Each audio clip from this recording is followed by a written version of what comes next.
Hi guys, it's Hannah and welcome back to a game of Fangs and Thrones.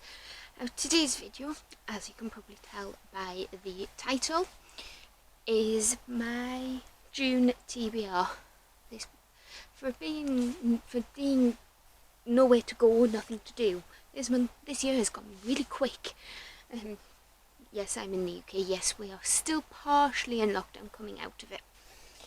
So this month's TBR is kind of themed.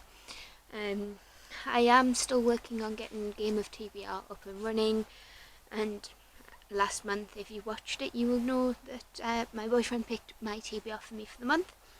This month, I'd love to read these in a week. This month I'm going to be trying to get some of the subscription books read by the books that I didn't necessarily pick out myself, but the ones that came in subscription boxes. The only one that I'm discounting from that classification is my copy of Legendborn, and yes, I know if you've seen one of my older videos, you'll know I got a copy in, I think it was Lumicrate. I got it in a subscription box, but I've since gave the copy that came in the subscription box to my sister and kept my copy because it was a little bit beat up. So I'm just going to, because I bought that particular copy, I'm just going to keep that as a normal book for the purpose of this classification. So I think I have about 11, if I've counted right. 1, 2, 3, 4, 5, 6, 7, 8, 9, 10, 11. Yeah. If I don't get to them all, I don't get to them all. It is what it is. But uni finishes. My last assignment is due in on the 1st of June. And with any luck, I'll have got it done by Friday. So I don't have to, when you're seeing this actually. So I won't need to worry about that one, and I can just crack on and read. And I do have Sean's pick in here as well, because I do like seeing what he likes the sound of, and getting his as a non-reader, seeing what attracts him to books and whatnot. So that's enough chitter chatter. I'm going to mention where these came from if I can remember. If not, we'll just have to pretend. It'll either be Bookbox Club, Illumicrate, or Fairy Loot, because they're the only three I get. So we'll start with We Played with Fire by Catherine Barter. This is a Bookbox Club, and it follows the Fox sisters.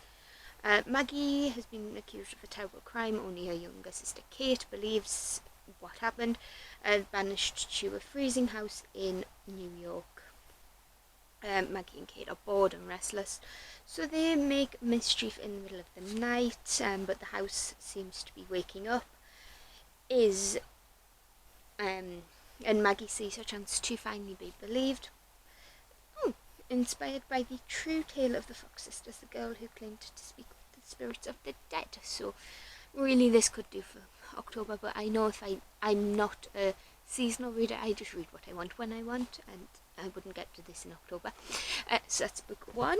Then we have The Cousins by Karen M. McManus, and I believe this is an Illumicrate edition, because it does have an author letter. Yes, it was Illumicrate. And this follows four children who have been abandoned by their mother, but their kids, these cousins, Aubrey, Millie, and Jonah, receive a mysterious invitation to spend the summer at their grandmother's resort. They have to go, and then they find out what's happened. If I don't like this, I'll probably give it to my sister, who does. She likes the Karen M. McManus books.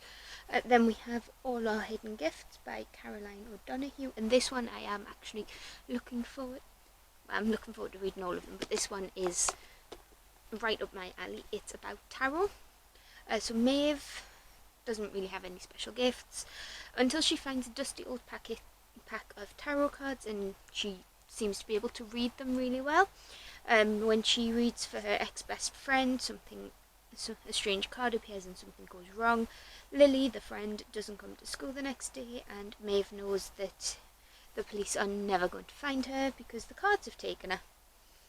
So that one was Book Box Club as well. We seem to get more paperbacks from Book Box Club.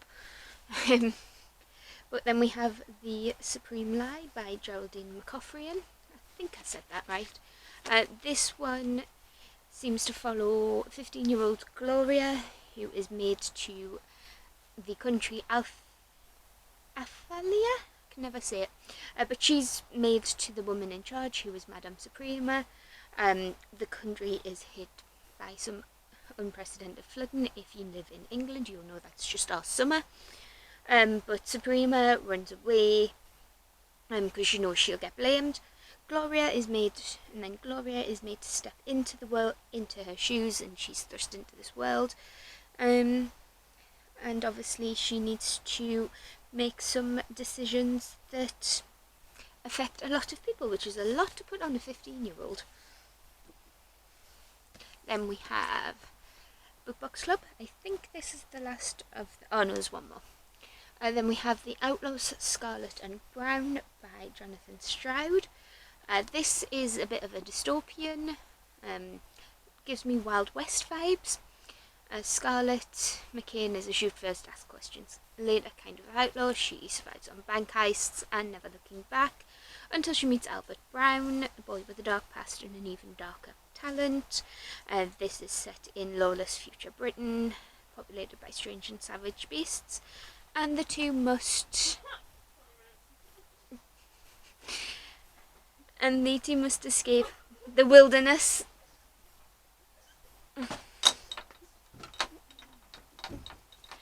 The two must escape the wilderness with deadly enemies close behind, and this is the guy who wrote Lockwood & Co., which did get really good reviews. Then we have onto the hardbacks. Shadowboard by Lindsay Smith. I think this was Book Box Club.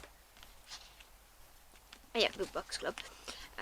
This is set in World War II, and we follow 5 different characters. Daniel and Rebecca seek revenge against the Nazis. Simone is determined to fight back against the oppressors who ruined her life and corrupted her girlfriend. And then Philip aims to prove he's better than his worst mistakes, and Liam wants to control the portal to the shadow world that he's uncovered and everything in there before the Nazis do. So this is obviously going to be a found family kind of story, and I like going into these not knowing much, can you tell? But yep, that cover looked quite pretty as well. Then we have The Bright and the Pale by Jessica Rubin-Kowalski, and I'm never sure I'm saying that right. This is a polar fantasy following 17-year-old Valeria, who is one of the only survivors who survived this attack on her village by Knot Mountain. Everyone is trapped under a sheet of ice. She's been on the run from the Tsar, who's just wanting to imprison everybody who escaped. She finds refuge with the Thieves Guild, as you do, and then her friend, and then he is murdered until, the usual. He's not murdered. Valeria finds that out, and something happens on the mountain that has woken up, and just look at how pretty she is.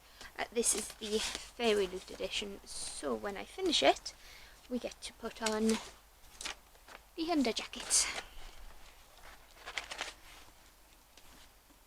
But I'm torn though, because I do quite like this cover. Then we have Fairy Loot again. Master of One by Jada Jones and Danny Bennett. This one seems to follow your ragtag group of characters. There's distractingly handsome Fae Prince, Queen's Guard deserter, daughter of a disgraced noble family, deceptively sweet-natured prince, and a member of the underground resistance, and a thief. These misfits are... Rags is our main character, and he's a thief. He's hired to find these 6 Fae relics. It's 6? Yeah, 6 Fae relics, who turn out to be the people we've just described, and I think there's dragons in this, going by the underjacket. So we'll see what happens in this one, and it's quite chunky, and the glitter on these pages is going everywhere. Then we have Emily Victoria's This Golden Flame. Now this is a Fairy Loot edition as well.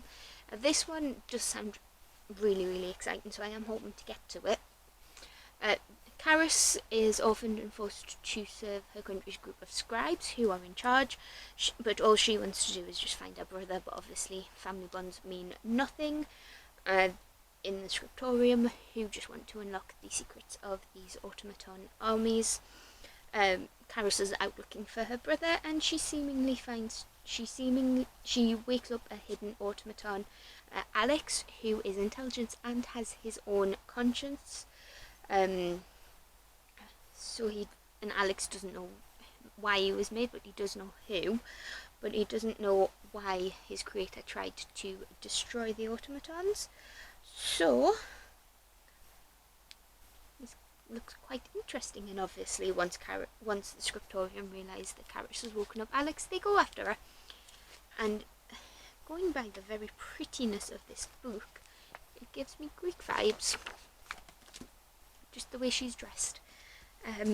Then we have Shielded by Kaelin Flanders. I've had this one for absolutely ages. I think it was one of the first ones I got.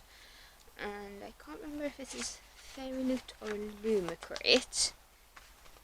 But this one seems like it's a bit more traditional fantasy. We follow Princess Jenna, who is the second-born heir to the throne. She lacks the firstborn, her brother's magical powers, so she's promised in marriage to the prince of the neighbouring kingdom in order for resources.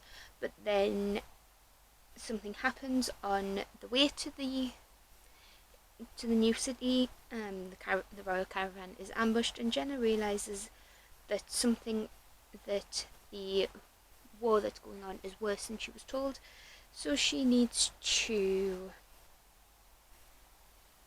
obviously come into her own there, and it just gives me traditional fantasy vibes. And then we have Sean's pick, which was The Unbroken by C.L. Clarke, and I know for a fact he only picked this because of the title, because it reminds him of a movie that he really enjoys, which I think is a sports movie. So I did tell him. But this one is an Illumicrate edition, and I think it is adult because it's published by Orbit. But this is a story of uprising, espionage, and empire. To reign as a soldier, she was stolen as a child and raised to die and kill for the empire. She only has loyalty for her fellow conscripts, but she's been sent back to her homeland to try and stop a rebellion. Whereas then we have Luca, who is a princess. So I do think this is female romance. But Luca needs a turncoat who can sway the rebels towards peace, while Luca focuses on getting her throne back. So obviously Luca and Turin their paths are going to cross, and they're going to seize through assassinations and massacres in bedrooms and war rooms. Turin and Luca will haggle over the price of a nation, but some things aren't for sale, and I just can't get over how pretty these edges are. So that's what I'm hopefully going to be reading this month. Again, if I do get to all of them, I get to them. If I don't, it's no big deal. This isn't anything. There's no deadlines or anything on it. It's just something I'm doing for fun. So I'll find some way to put these on the TBR cart, and I'll see you in the next one. Bye.